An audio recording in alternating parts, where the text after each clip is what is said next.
पीछे से हट जाए। भैंसिया लेके चली ना तो लाठी देखा कोई दादा ऐसे एकदम खड़ के गई और वानी से कितना नरिया पटरी गिरत कोनो मतलब नहीं बा आदका यही के जौन दादा तनी सज्जन मनई है समझदार हुन तो एक थोड़ा सा पट गई है वाले गली में पातर जगह है लेकिन पट के लेके चला गावत रन कैसे अरे ततेहिया झारी चलले बीरावा कानी में अंगुरी डाल के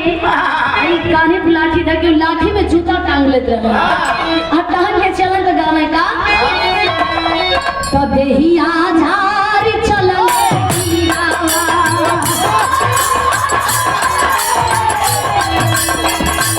लोहरी के गौरा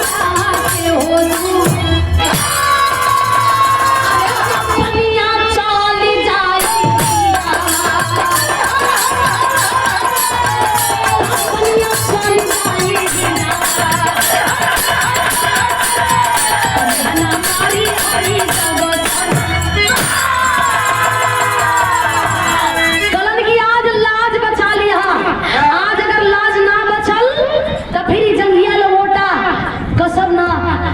टांग दे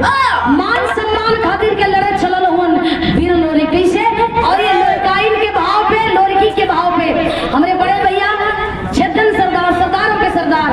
आशीर्वाद अली सरदार 1500 रुपया बहुत बहुत प्रणाम बहुत धन्यवाद बाबा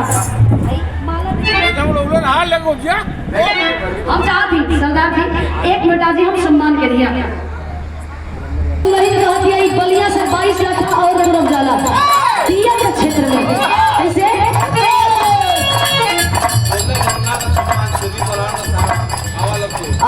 छेदी पहलवान जी के साले साहब मुन्ना यादव जी आप मानभाव जी एमंच पर आ जाए सम्मान एमंच के माध्यम से आपको हुई बहुत बहुत धन्यवाद हमारे चेतन भैया एक बड़ा ही सम्मान करे खातिर आ जाए कैसे और कल्लू यादव जी भी आ जाए मंच पर हमारे गार्जियन जी